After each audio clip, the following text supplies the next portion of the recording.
여신 시어머니의 잔혹한 시집살이. 베누스가 손짓하자 하녀들은 푸시케에게 한참 매질을 했습니다.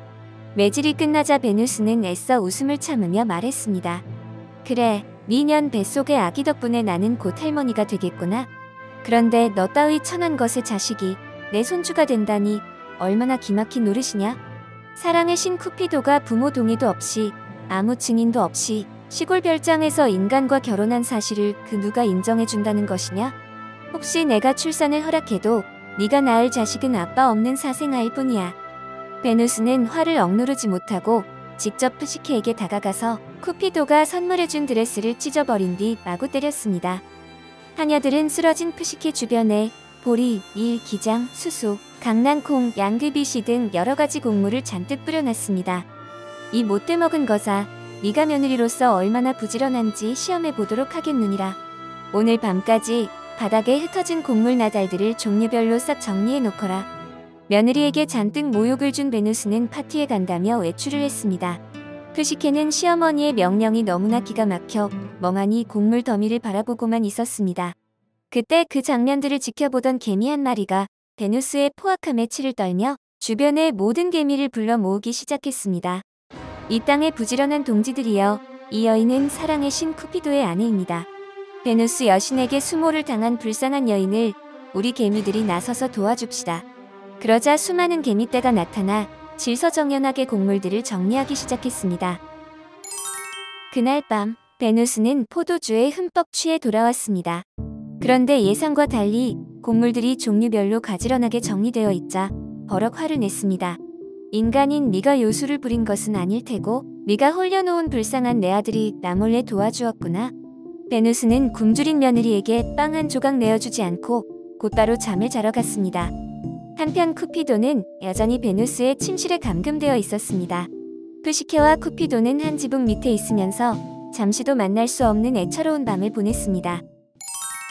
다음날 새벽이 밝자마자 베누스는 푸시케를 궁전 박들판으로 데려가 두 번째 임무를 맡겼습니다. 저 강물 뒤로 보이는 작은 숲 뒤편에 황금의 털을 가진 양들이 한가롭게 풀을 뜯고 있느니라. 이번에 그 양털로 새 옷을 지어 입을 참이니라. 지금 즉시 황금 양털을 가져오거라. 어려운 일이 아니니 당장 출발하거라. 푸시케는 묵묵히 명령을 따를 수밖에 없다고 되뇌었지만 마음 한켠에 자꾸만 다른 마음이 차올랐습니다.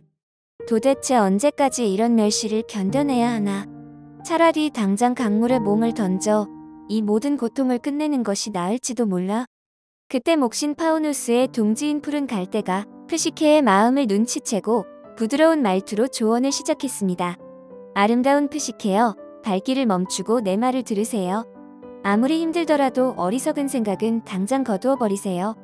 그리고 지금 황금털을 가진 양들에게 다가서면 큰 화를 당할 거예요. 저 양들은 사람이 다가서면 즉각 목덜미를 물어뜯는 흉포한 야수들이랍니다. 오후가 돼서 그늘이 짙어지면 양들이 모두 낮잠을 잘 거예요. 그때 양들이 물을 먹는 강변의 가시 덤불로 다가가 거기에 걸려있는 양털만 거두셔도 꽤 많은 양을 모으실 수 있을 거예요.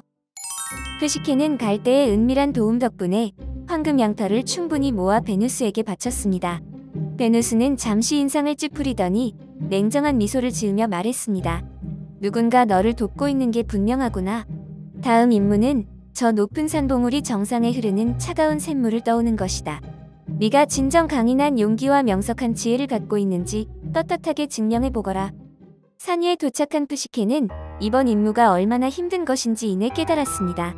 샘물은 가파른 낭떠러지 꼭대기에서 솟아나와 폭포를 이루며 떨어지고 있었습니다. 그리고 샘물은 마치 살아있는 것처럼 그 누구라도 다가오지 말라며 연신소리를 치고 있었습니다. 게다가 절벽 곳곳에 무서운 뱀들이 까리를 틀고 있었습니다. 푸시케는 넋이 나간 표정으로 폭포를 응시했습니다. 그때 제왕신 유피테르를 보좌하는 독수리 한 마리가 푸시케를 향해 빠르게 날아왔습니다. 예전에 유피테르는 그 새에게 명령을 하여 트로이의 왕자 카타미투스를 납치한 뒤 술시중을 들게 했습니다. 독수리는 당시에 쿠피도가 자신을 도와줬던 것을 잊지 않았고 이번에 푸시케를 도움으로써 은혜를 갚고자 했던 것입니다. 독수리는 푸시케 앞으로 다가와 말을 건넸습니다.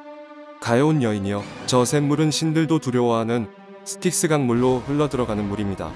당신은 단 한 방울도 담아갈 수 없을 겁니다.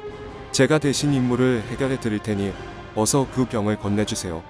독수리는 성난뱀들 위로 유유히 날아올라 물이 흘러나오는 곳으로 다가갔습니다. 샘물은 독수리에게 어서 꺼지라고 소리를 쳤습니다. 그러자 독수리는 베누스 여신의 심부름을 왔다 외쳤고 아무런 저항을 받지 않은 채 병 가득히 물을 채웠습니다. 샘물이 든 병을 받아든 베누스는 의미심장한 미소를 띤 채 푸시케를 노려보며 말했습니다. 이토록 어려운 과제들을 전부 다 해결하는 것으로 보아 너는 필시 마녀인 모양이로구나. 이제 마지막 임무를 내어주겠다. 이 상자를 가지고 지하세계 타르타로스로 가서 저승의 여왕 프로세르피나를 만나 내 부탁을 전하거라. 베누스 여신께서 화상을 입은 쿠피도를 간호하시느라 힘에 부쳐 부쩍 수척해졌으니 아름다움을 회복할 수 있는 묘약을 이 상자에 넣어달라고 하거라. 나는 그것을 발라야만 곧 있을 신들의 모임에 참석할 수 있느니라. 그 말을 들은 푸시케는 드디어 모든 고통에서 해방될 수 있다고 생각했습니다. 평범한 인간이 타르타로스에 갈 수 있는 방법은 죽어서 영혼이 되는 길밖에 없기 때문입니다. 푸시케는 목숨을 끊을 방법을 고민하다가 높은 탑 위로 올라가 뛰어내리기로 마음먹었습니다. 푸시케는 떨리는 발걸음으로 탑을 오르기 시작했습니다. 다른 해결 방법은 없을까 다시 생각해봤지만 베누스 여신이 지하의 신 타르타로스에게 직접 부탁해도 될 일을 굳이 자신에게 시킨 것은 스스로 목숨을 끊으라는 명령임이 틀림없다고 생각했습니다. 푸시케가 막루에 서서 자신이 떨어질 장소를 응시하고 있는데 갑자기 누군가 말을 걸어왔습니다.